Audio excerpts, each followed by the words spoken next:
এক কি ছাড়াছাড়ি, এর মাঝখানে কি একটা ফজিলত জানলাম, শাবান মাস মানেই এই মাসে নবীজি বেশি বেশি রোজা রাখতেন। তাহলে আমরা কি করবো এই মাসে ভাই? বেশি বেশি রোজা রাখার চেষ্টা করবো ইনশাআল্লাহ, আল্লাহ তৌফিক দান করবেন।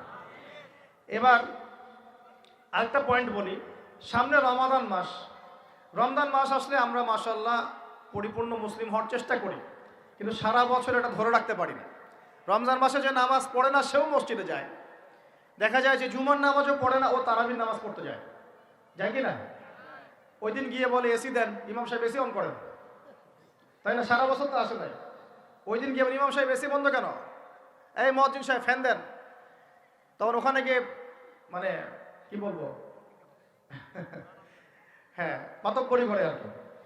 যাক, তারপরেও যে মসজিদে আসছে আমরা দোয়া করি আল্লাহ হেদায়েত দান করুন। আমরা তো কাউকে পিছনে ফিরাই দিব না, দিব? এখন রমজান মাস আসলে আমরা মাশাআল্লাহ রোজা রাখি, মানুষকে ইফতার করাই, দান সদকা করি, আমরা যাকাত দেই, তারাবি পড়ি, কোরআন তেলাওয়াত করি, আমরা মাশাআল্লাহ অনেক আমল করি। এই আমলগুলো কি একবারে ধাপাস করে ধরে ফেলা সম্ভব না? একটা আস্তে আস্তে ট্রেনিং প্রসেস লাগে। একটা ফ্যান চালু করলে ফ্যানটা কি শুরুতেই ধাপাস করে ঘুরতে শুরু করবে, নাকি আস্তে স্লোলি স্লোলি সে মোমেন্টাম ধরবে? কোনটা? আস্তে আস্তে সে গতি পাবে না, ধীরে ধীরে গতি পাবে। ঠিক শাবান মাসে এত বেশি রোজা রাখা, ইবাদত করার অর্থ কি? যাতে রমজান মাসে আপনি পরিপূর্ণ ইবাদত করতে পারেন। বুঝতে পারছেন কথা? রমজানে গিয়ে তো শুরুতেই সব ইবাদত ধরে ফেলা সম্ভব হবে না। মনে করেন আগামীকাল পহেলা রমজান, আজকে থেকে আপনি সব ইবাদত একসাথে করতে পারবেন? তখন কি আপনি বেগ পেতে হবে। কিন্তু একটা মাস আগে থেকে যদি ট্রেনিং নেন, ইনশাআল্লাহ রমজান মাসে ইজি হয়ে যাবে। এটা একটা কারণ নবী সাল্লাল্লাহু আলাইহি ওয়াসাল্লাম শাবান মাসে বেশি বেশি রোজা রাখতেন, আমল করতেন। আল্লাহ পাক আমাদের সবাইকে শাবান মাসে বেশি বেশি আমল করার তৌফিক দান করুন, যাতে রমজান মাসে গিয়ে আমরা সুবিধা পাই, রমজান মাসের হকটা আদায় করতে পারি। এবার এই মাসে নবী সাল্লাল্লাহু আলাইহি ওয়াসাল্লাম কি বলেছেন একটা হাদিস থেকে আগে বুঝি। এই হাদিসটা সহ অনেক হাদিসে এই একই রকম কথা এসেছে এবং এই হাদিসটা বিশুদ্ধ। এটাকে অস্বীকার করলে হাদিস অস্বীকারী হয়ে যাবে। বাড়াবাড়ি গ্রুপ, ছাড়াছাড়ি গ্রুপ, উভয়ের জন্যই নসিহত। নবী সাল্লাল্লাহু আলাইহি ওয়াসাল্লাম বলেছেন, ইন্নাল্লাহা তাআলা, নিশ্চয় আল্লাহ রাব্বুল আলামিন, লা ইয়াত্তালিউ ফি লাইলাতিন নিসফি মিন শাবান, শাবান মাসের মধ্য রজনীতে আল্লাহ রাব্বুল আলামিন তার রহমতের দৃষ্টি প্রশস্ত করেন। সুবহানাল্লাহ।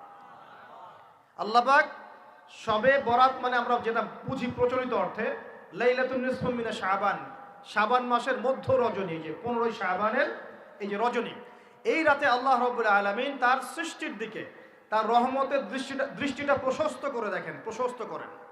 এবং ওয়াগফিরু লিজামিই খালকিহি, আল্লাহ পাক তার সমস্ত সৃষ্টিকে মাফ করে দেন। আল্লাহ পাক কি করেন? তার সমস্ত সৃষ্টিকে কি করেন? মাফ করে দেন। কথাটা ভালো করে বোঝেন। আল্লাহ পাক তার সমস্ত সৃষ্টিকে মাফ করে দেন, ইল্লা, তাদেরকে ব্যতীত। এক, ইল্লা লিমুশরিকিন, এক নাম্বার যে ব্যক্তি মুশরিক, যে শিরক করে আল্লাহর সাথে, যে আল্লাহর সাথে শিরক করে। আর দুই, মুশাহিনিন, যে ব্যক্তি অন্তরে মানুষের সাথে বিদ্বেষ পোষণ করে, হিংসা বিদ্বেষ মনে আছে এরকম ব্যক্তি, এবং মনের মধ্যে শিরক আছে, শিরকি আকীদা, মুশরিক, এই দুই শ্রেণীর মানুষ ছাড়া আল্লাহ পাক সমস্ত মানুষকে মাফ করে দেন। সুবহানাল্লাহ। তাহলে এই রাতের ফজিলত প্রমাণ হলো কিনা? রাতের ফজিলতটা প্রমাণ হলো কিনা? আচ্ছা, এখন এর ব্যাকআপ আরো অনেকগুলো হাদিস আছে। ওই সবগুলো হাদিসকে একত্রিত করলে এমনই কনক্লুশন আসে। এছাড়াও আরো কিছু দুর্বল হাদিস আছে, এগুলো দুর্বল, সনদগতভাবে অন্যান্যভাবে দুর্বল। ওখানে আরো কিছু পয়েন্ট পাওয়া যায় যে আর কাকে কাকে আল্লাহ পাক মাফ করেন না। সবাইকে তো মাফ করেন, আর কাকে কাকে করেন না। এই হাদিসে দুটো পেয়েছি, এটা একদম অকাট্য। এটা হলো মুশরিক, আল্লাহ পাক মাফ করেন না। দুই, যে অন্তরে হিংসা বিদ্বেষ পোষণ করে, হিংসা বিদ্বেষ আছে, এদেরকে আল্লাহ মাফ করেন না। আরো কিছু দুর্বল বর্ণনা থেকে পাওয়া যায়, এটা দুর্বল বর্ণনা, কিন্তু জেনে রাখতে তো সমস্যা নাই। সমস্যা আছে? আর পাপ তো পাপী, দুর্বল হাদিসে আসুক আর কঠিন হাদিসে আসুক, পাপ তো পাপী নাকি? পাপ ছাড়তে কোনো সমস্যা আছে? তো তৃতীয় এক শ্রেণীর নাম পাওয়া যায়, যারা হচ্ছে আত্মহননকারী, নিজেরা নিজেদেরকে আত্মহত্যা করেছে, এদেরকে আল্লাহ মাফ করেন। আত্মহনন বোঝেন কিনা? আত্মহত্যা যারা করে, আত্মহনন, এটা একটা শ্রেণী পাওয়া যায়। 4 নম্বর একটা পাওয়া যায় আত্মীয়তার সম্পর্ক ছিন্নকারী। আত্মীয়তার সম্পর্ক ছিন্নকারী। 5 নম্বর একটা পাওয়া যায়, সেটা হলো মাদক দ্রব্য সেবনকারী। মাদক দ্রব্য সেবনকারী, যুবকরা খুব ভালো করে শোনো এগুলো। মাদক দ্রব্য সেবনকারী আল্লাহ সবাইকে মাফ করেন, মাফ করছেন না। আরেকটা পাওয়া যায়, সেটা হলো যারা জেনার পাপে লিপ্ত আছে। কিসের পাপে ভাই? জেনার পাপ। এরকম আর কিছু ব্যাকআপ পাওয়া যায়, কিন্তু এগুলোর বর্ণনা দুর্বল। বর্ণনা কি? দুর্বল। কিন্তু পাপ তো পাপই নাকি? এই পাপগুলো তো পাপ। এই পাপগুলো করলে কি আল্লাহ খুশি হন? অকাট্য সহি থেকে পাওয়া যায় এই দুইটা, মুশরিক এবং মুশাহিদ। যারা শিরক করে, অন্তরে বিদ্বেষ পোষণ করে, আল্লাহ পাক এদেরকে মাফ করেন। এখন আগে জানি শিরক থেকে কিভাবে বাঁচবো, শিরক কি এবং কেন, তারপরে জানবো হিংসা বিদ্বেষ, তারপরে আমরা যাব এই রাত্রে আমরা কি করতে পারি। মনে রাখবেন, আমল করতে হবে 3টা বিষয় খেয়াল রেখে। কয়টা বিষয় ভাই? আমল করতে হবে 3টা বিষয় খেয়াল রেখে। 1, আমল করতে হবে একমাত্র আল্লাহ পাকের সন্তুষ্টির জন্য। 1 নম্বর কি বলেন? এক আল্লাহর সন্তুষ্টির জন্য, কারো সন্তুষ্টির জন্য না, কারো জন্য না, শুধু কার জন্য? দলিল হচ্ছে ইন্নাস সালাতি ওয়া নুসুকি ওয়া মাহইয়ায়া ওয়া মামাতি লিল্লাহি রাব্বিল আলামিন ফাসাল্লি লিরাব্বিকা ওয়ানহার। 2, আমল হতে হবে একমাত্র নবী সাল্লাল্লাহু আলাইহি ওয়াসাল্লামের সুন্নাত মোতাবেক। কার সুন্নাত মোতাবেক? নবী এবং সাহাবীদের সুন্নতের সাথে মেলে না, সেই আমল করা যাবে না। নবী এবং সাহাবীদের সুন্নতের সাথে মেলে না, সেই আমল করা যাবে না। 3 নাম, আমলটা যত সুন্দরী মনে হোক, আমলটা যত সুন্দরী মনে হোক আর যত মানুষই করুক, যত মজাদার মনে হোক না কেন, নবী করেন নাই, সাহাবীদের থেকে প্রমাণ নাই, আমল করব না। করলে বেদাত হয়ে যাবে। কি হবে? বেদাত হয়ে যাবে। আর 3 নাম্বার হচ্ছে, আমলগুলো করার আগে অবশ্যই আপনার রিজিকটাকে হালাল করতে হবে। কি করতে ভাই? ব্যাস, এই 3টা শর্ত পূরণ করে আমল করলে ইনশাআল্লাহ তাআলা আমরা জান্নাতে যাব ইনশাআল্লাহ। আমরা আশাবাদী আল্লাহ পাক আমাদেরকে জান্নাত দিবেন ইনশাআল্লাহ। আল্লাহ পাক এক রাতে রহম করে সমস্ত মাখলুক সৃষ্টিকে মাফ করে দিচ্ছেন, শুধু শিরক এবং হিংসা বিদ্বেষ পোষণকারীকে মাফ করছেন না। বুঝতে হবে এই পাপ দুটো কত কঠিন। এবার আসেন, প্রথমে একটু শিরক নিয়ে কথা বলি, তারপরে মুশাহিন নিয়ে কথা বলি। ধৈর্য ধরবেন তো নাকি? দেরি হচ্ছে? সবর করেন। এখন প্রথমে জানি শিরক কি এবং কেন। শিরক হচ্ছে এমন একটা পাপ, যেই পাপ আমলনামায় থাকলে পরে বিনা তওবায় যদি সেই ব্যক্তি মারা যায়, আল্লাহ পাক তাকে মাফ করবেন না। ভালো করে শোনেন, শিরক এমন একটা পাপ, যে পাপ যদি আমলনামায় থেকে যায়, বিনা তওবায় সে মারা যায়, শিরকের পাপ নিয়ে আল্লাহর সামনে দাঁড়ায়, আল্লাহ তাকে মাফ করবেন না। দলিল সূরা নিসা, আল্লাহ পাক বলছেন ইন্নাল্লাহা লা ইয়াগফিরু আন ইউশরাকা বিহি ওয়া ইয়াগফিরু মা দুনা যালিকা লিমান ইয়াশা। আল্লাহ পাক তার সাথে শিরকের গুনাহ মাফ করবেন না, এছাড়া যে কোনো গুনাহ যাকে ইচ্ছা মাফ করবেন। বুঝাচ্ছি, মনে করেন একজন ব্যক্তি জিনা করেছে, কথা নাউযুবিল্লাহ, একজন ব্যক্তি জিনা করেছে বা মিথ্যা কথা বলেছে বা ধরেন মদ খেয়েছে ইত্যাদি। এখন সে তওবা করলে তো মাফ পেতই, তওবা করলে মাফ হতো না?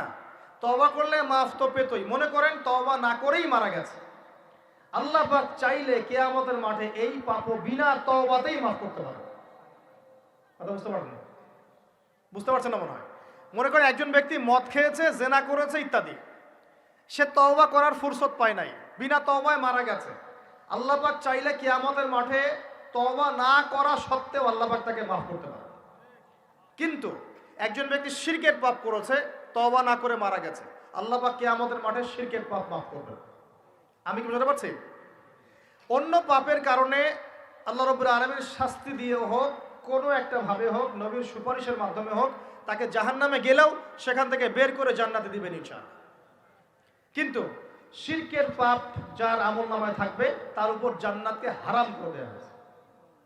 বলেন নাউযুবিল্লাহ। সূরা মাইদায় দলিল আছে, শিরকের পাপ যার আমলনামায় আছে তার জন্য জান্নাতকে হারাম করে দেওয়া হয়েছে। শিরক মানে অংশীদার সাব্যস্ত করা, আল্লাহ পাকের সাথে কাউকে সমকক্ষ করা। শিরক কত প্রকার হয়? উত্তর 3 প্রকার। কয় প্রকার ভাই? বিশ্বাসে শিরক হয়, মানে আকীদায় শিরক হয়। আমলে শিরক হয়, মানে কাজে শিরক হয়।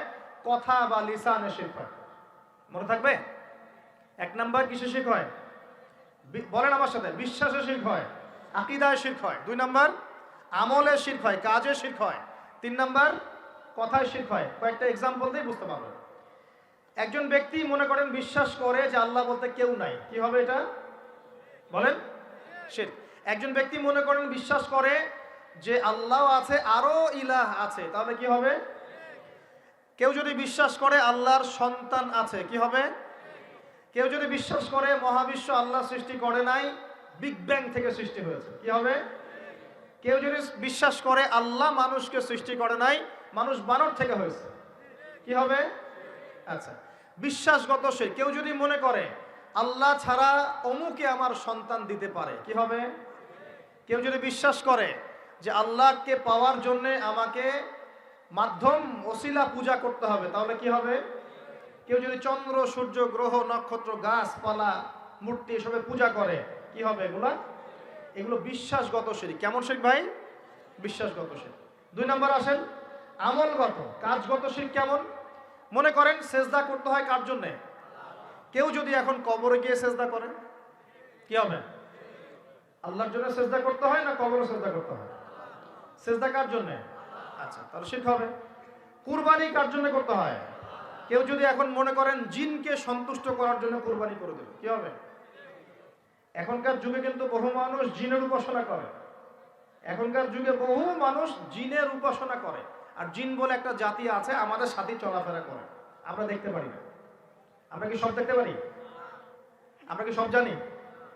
আমরা তো আমাদের আত্মাকেই দেখতে পারি না। এত ঘুমাই গেছেন, আত্মা চলে গেছে, দেখতে পারছেন? আর আমরা কি জানি? আমরা কতটুকু জানি আগামীকাল কি হবে আপনার সাথে, বলেন দেখি? কেউ জানে? আমাদের জ্ঞান কত ক্ষুদ্র, বুঝতে পারলাম। আগামীকাল কি হবে তাই জানি না, আমার আত্মাকেও চোখে দেখি না। আর আমি যদি দাবি করি এখন আমি সব জানতাম, তাহলে কি হবে? অতএব জিন জাতি আমাদের মধ্যেই আছে কি নাই? ওমা খালাকতুল জিন্না ওয়াল ইনসা ইল্লা লিয়াবুদুন। আমি জিন আর মানুষকে শুধুমাত্র আমার ইবাদত করার জন্যই সৃষ্টি করেছি। আল্লাহ পাক আমাদের সবাইকে আল্লাহ পাকের সত্য বোঝার তৌফিক দান করুন। এবার আসেন, আপনাদের পার্বত্য এলাকায় জিনের উপাসনা হয়। এখন বলেন ভাই কেমন করে জানলেন? যত তান্ত্রিক, মান্ত্রিক, কবিরাজ, জাদুকর সব এই পাহাড়ি এলাকায় ঘুরে বেড়াচ্ছে এবং চোখ কান খোলা রাখলে আপনারাও বুঝতে পারবেন। জিনের উপাসনা করলে অনেক কিছু ভেলকিবাজি দেখানো যায়। জিনকে আল্লাহ পাক কিছু ক্ষমতা দিয়েছে। জিন অনেক দূর থেকে দেখতে পারে। মনে করেন যে কেউ একজন এখানে বসে আছে, সে দাবি করছে যে সে অলৌকিক ক্ষমতার অধিকারী, অথচ ওর কাছে জিন আছে। কি আছে? জিন। এখন আপনি শুনেছেন যে অমুক জায়গায় অমুক বাবা আছে, সে অনেক বড় ক্ষমতার অধিকারী, তো যাই দেখি ওনার কি ক্ষমতা। এখন আপনি রাস্তায় আসছেন, তার সেই জিন তো আগেই দেখতে পাচ্ছে আপনি আসছেন দূর থেকে। সে আগে খবর দিল আসতেছে মক্কেল, ওই যে মক্কেল আসতেছে। এখন সে বলল যে ওই ব্যক্তির সাথে যে জিন আছে ওর সাথে কানেকশন করো। সবার সাথে একটা জিন আছে না? আছে কি নাই? একটা করে জিন শয়তান আছে না সবার সাথে? 2 জন ফেরেশতা, 1 জন জিন, সবার সাথেই আছে। আছে কি নাই? আপনার জিন জানে আপনার সাথে অতীতে কি হয়েছিল? জানে তো। আপনার জিন আপনার সাথে আছে না শুরু থেকে? তাহলে আপনি 1 মাস আগে কি করেছেন আপনার জিন তো জানে। ও ভবিষ্যৎ জানে না কিন্তু অতীত তো জানে। ও তো ভবিষ্যৎ জানে না কিন্তু অতীতে আপনি কি করেছেন ও তো জানে না? এখন এ ওর সাথে এই কারিনের সাথে যোগাযোগ করছে। এ ওকে বলছে এই তো 1 মাস আগে অমুক মেয়ের পিছনে দৌড়াইছিল, এই 1 মাস আগে অমুক একটা মেয়ের পিছনে দৌড়াইছে, ওই মেয়েকে পাওয়ার খুব চেষ্টা করছে। এ তো 1 মাস আগে ব্যবসায়ী কাজ করছে, এ তো 1 মাস আগে ওই কাজ করছে। এখন আপনি হেঁটে হেঁটে আসলেন, এদিকে খবর পাস করা শেষ, এসে বললেন বাবা আপনার কি ক্ষমতা, আমি আপনার ক্ষমতার নিদর্শন দেখতে চাই। সেই বাবা এখন বলছে যে তুই তো সেই ব্যক্তি না, তোর নাম অমুক না? আপনি তো ভেবাচকা খেয়ে গেলেন। হ্যাঁ তাই তো, আমার নাম তো অমুক। তুই তো 1 মাস আগে এই মেয়ের পিছনে ঘুরছিস না? হ্যাঁ তাই তো, আপনি কেমন করে জানলেন? তুই 1 মাস আগে এই কাজ করছিস না? হ্যাঁ তাই তো, আপনি কেমন করে জানলেন? আপনার তো চোখ একদম আসমান উঠে গেল। বাপরে বাপ, সে তো আমার অতীতের সব বলে দেয়, সে তো আমার অতীতের সব বলে দেয়। তুই অমুক জায়গায় এটা পাপটা করছিস না? তুই এই জায়গায় ওটা লুকায় রাখছিস না? ব্যাস, আপনার মাথা খারাপ। জিনের উপাসনা করে মানুষ অনেকেই। আর জিনরা কি করে? অনেক সময় আসমানের কাছে যায় সংবাদ নেওয়ার জন্য। সূরা মুলক পড়েন, সূরা মুলকের 1ম পৃষ্ঠা পড়েন। আল্লাহ পাক ওদেরকে তাড়ানোর জন্য আসমানের মধ্যে এই উল্কাপিণ্ড, নক্ষত্র নিক্ষেপ করেন। রুজুম আল্লিশ শায়াতিন, আল্লাহ বলেছেন এই নক্ষত্রগুলা আমি রুজুমাল্লিশ শায়াতিন, শয়তানদেরকে তাড়ানোর জন্য রেখেছি। সুবহানাল্লাহ। এই পৃথিবীতে অনেক কিছুই ঘটে, আমরা খালি চোখে বুঝতে পারি না। এখন কেউ যদি জিনের উপাসনা করে, জিনকে সন্তুষ্ট করার জন্য এই কুরবানি করে, তাহলে কি শিরক হবে কিনা? সেজদা কার জন্যে? অন্য কারোর জন্য করলে কি হবে?